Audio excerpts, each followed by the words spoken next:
하나님의 말씀은 누가복음 8장 26절에서 30절에 있는 말씀입니다. 그들이 갈릴리 맞은편 거라사인의 땅에 이르러 예수께서 육지에 내리심에 그 도시 사람으로서 귀신 들린 자 하나가 예수를 만나니 그 사람은 오래 옷을 입지 아니하며 집에 거하지도 아니하고 무덤 사이에 거하는 자라. 예수를 보고 부르짖으며 그 앞에 엎드려 큰 소리로 불러 이르되 지극히 높으신 하나님의 아들 예수여, 당신이 나와 무슨 상관이 있나이까? 당신께 구하노니 나를 괴롭게 하지 마옵소서 하니, 이는 예수께서 이미 더러운 귀신을 명하사 그 사람에게서 나오라 하셨습니다.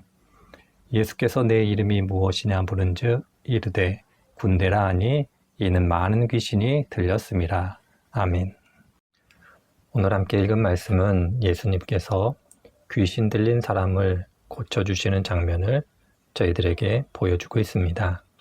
이 말씀 가운데 저희들은 몇 가지 신앙의 교훈을 발견하게 됩니다.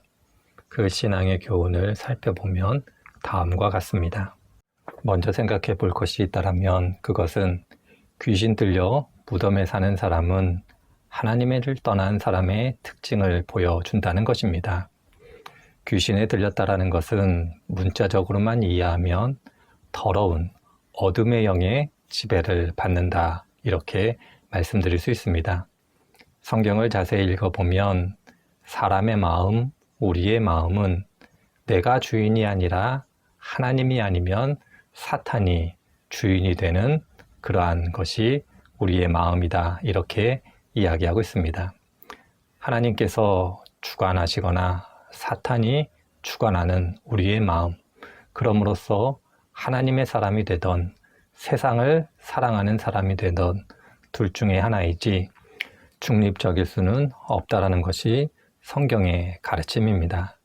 그런 의미 속에서 귀신에 들렸다라는 것은 어둠의 영, 더러운 영, 사탄이 지배한다는 것을 의미하며 이제 더 이상 하나님의 사람이 아니라는 것을 의미합니다.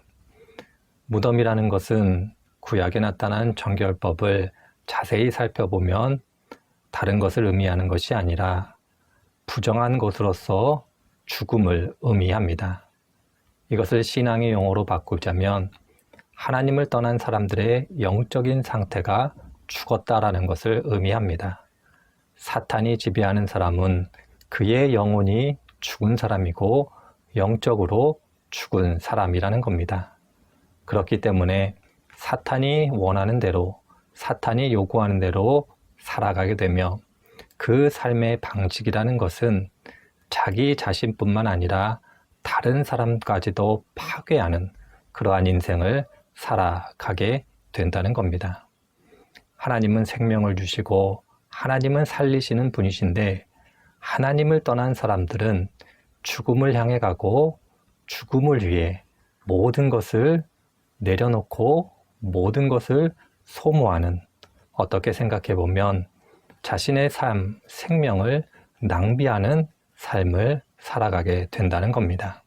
더더욱 두려운 것이 있다면 이러한 상태는 통제가 불가능하다는 겁니다. 인간이 하나님을 떠나면 사탄의 지배를 받고 그 사탄은 육체의 욕망을 따라 사람이 살아가도록 추동하기 때문에 사람은 거기에 갇히면 자기가 무덤에 있다라는 것도 모르고 자기가 원하는 것, 육체가 원하는 것, 그것을 행함으로 결과적으로는 자신의 생명을 파괴하는 그러한 일을 하게 되는 겁니다.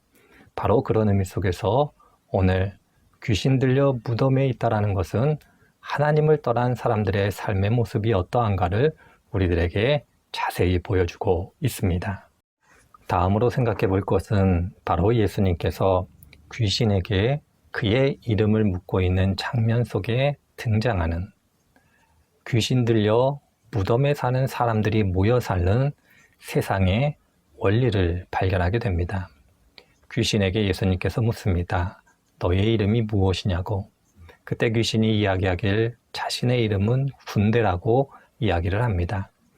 군대로 번역된 히라버 단어는 레기온입니다. 레기온은 로마의 군대, 군인의 숫자를 의미하며 대략 6,000명의 보병으로 이루어진 군대 단위입니다. 로마의 평화라고 불리우는 팍스 로마나가 무력으로 이루어졌음을 보여주는 장면이며, 평화라는 것, 그것이 겉으로 보여지는 그 이면 속에는 폭력이 있음을 보여주고 있습니다. 달리 이야기를 하자면 우리들이 살아가는 이 세상은 겉으로 보여지는 것이 다가 아니고 그 이면을 지배하는 원리가 있는데, 그것은 바로 폭력의 원리라는 겁니다. 귀신 들려 무덤에 사는 사람들, 그 사람들이 어둠의 영이 이끄는 대로 살아가는 세상은 자기가 원하는 것을 위해서, 자기의 이익을 위해서, 그리고 겉으로 보여지는 평화를 위해서 내면적으로는 폭력이 지배함을 우리들에게 보여주고 있습니다. 하나님은 사랑이시고 사랑으로서 이 세상을 다스리기를 원합니다.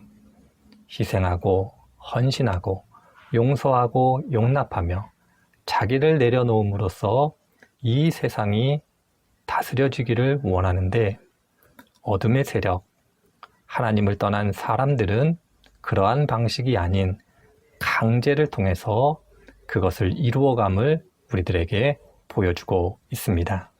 그런 의미 속에서 우리들이 이 세상에서 끝없이 경험하는 모순은 바로 여기에 있다 말씀드릴 수 있습니다. 겉으로는 평화를 이야기하지만 속으로는 그렇지 않고, 겉으로는 사랑을 이야기하고 희생을 이야기하지만 속으로는 다른 것을 생각하는, 바로 우리가 살아가는 이 세상은 왜 그러할 수밖에 없는가를 오늘 성경이 우리들에게 보여주고 있습니다. 따라서 저희들이 하나님을 떠난 이 세상에서 살아간다는 것은 이 세상의 한계를 아는 것이며, 그럼에도 불구하고 하나님께서 원하시는 바를 이루기 위해 우리들이 애쓰고 수고해야 됨을 기억하는 것입니다. 그런 의미 속에서 귀신 들려 무덤에 살아가는 사람들이 살아가는 이 세상, 그럼으로써 폭력이 지배하는 이 세상은 사람의 힘과 능력으로는 구원할 수 없음을 아는 것이 필요합니다. 우리들이 흔히 실수하는 것이 있다면, 사람들이 노력하고 지혜를 모으고 힘을 모으면 이 세상, 우리가 살아가고 있는 이 세상을 천국으로 만들 수 있다라고 그렇게 생각합니다. 물론 어느 정도 개선할 수는 있겠습니다마는 하나님이 원하시는 세상은 사람의 힘과 능력만으로는 불가능한 겁니다. 오늘 예수님께서 귀신을 몰아내신 것처럼 오직 하나님만이 우리의 영을 살리시고 우리를 무덤에서 구원하시고 폭력이 아닌 하나님의 사랑으로 우리들을 다스릴 수 있음을 기억하실 때에 성도님들 한 분 한 분들께서 이 하나님의 은혜를 구하시는 복된 분들 되시기를 주의 이름으로 축원을 드립니다. 하나님, 오늘도 귀한 말씀 주시니 감사드립니다. 하나님의 은혜를 따라 복된 인생을 살아가는 성도님들 되게 하시고, 오늘 주신 말씀 기억하고 이 어둠의 시대 속에서 하나님을 믿는 사람들이 어떻게 살아가야 될 것을 깊이 고민하고 깨닫는 성도님들 되게 하여 주옵소서. 감사드리며 예수님의 이름으로 기도드립니다. 아멘.